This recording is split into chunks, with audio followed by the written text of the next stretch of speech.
छिए बिहारी छोरा कर तो छेरी खानी गया छिए बिहारी छोरा कर तो छेरी खानी गया DJ Amit Aphar singing by Pankaj अकेला।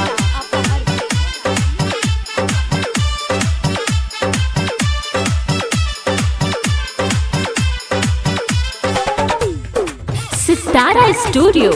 0 माइल भागलपुर। छिए बिहारी छोरा कर तो छेरी खानी गया हो छिए बिहारी छोरा कर तो छेरी खानी गया हाँ चल संभार के तो अपन जवानी गया तोरा पास बोले तो फिर नाट सटे तो तोरा पास बोले तो फिर नाट सटे तो तब सुन गे चोरी तोरा याद तो नानी गे हे गे छिए बिहारी छोरा कर तो छेरी खानी गया हाँ चल संभार के तो अपन जवानी गे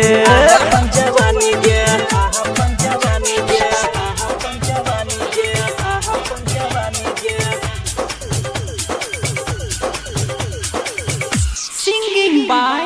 पंकज अकेला। डीजे अमित अपहर सितारा स्टूडियो 0 माइल भागलपुर।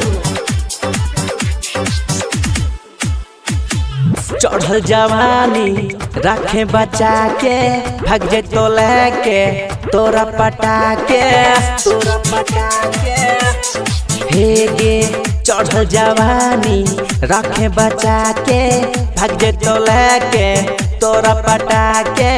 माने गोरी हमर तो बात गे हो जे तो नहीं गड़बड़ आय तोरा साथ गे झेले ले पड़तो तो परेशानी गे छिए बिहारी छोरा कर तो छेरी खानी गया हाँ चल संभार के तो अपन जवानी गया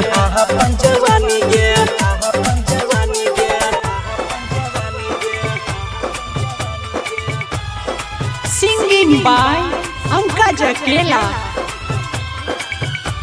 सितारा स्टूडियो 0 माइल भागलपुर।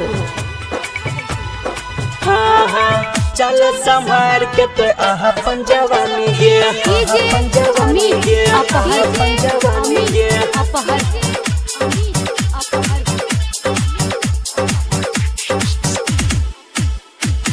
पंकज अकेला कहो समझाए के कर तो मस्ती फिर नट सटाए के कर तो मस्ती फिर नट सटाए के पंकज अकेला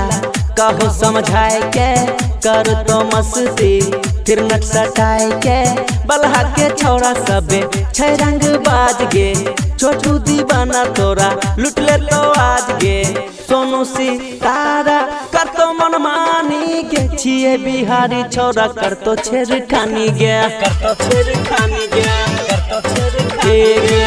चल संभार के तो अपन जवानी गया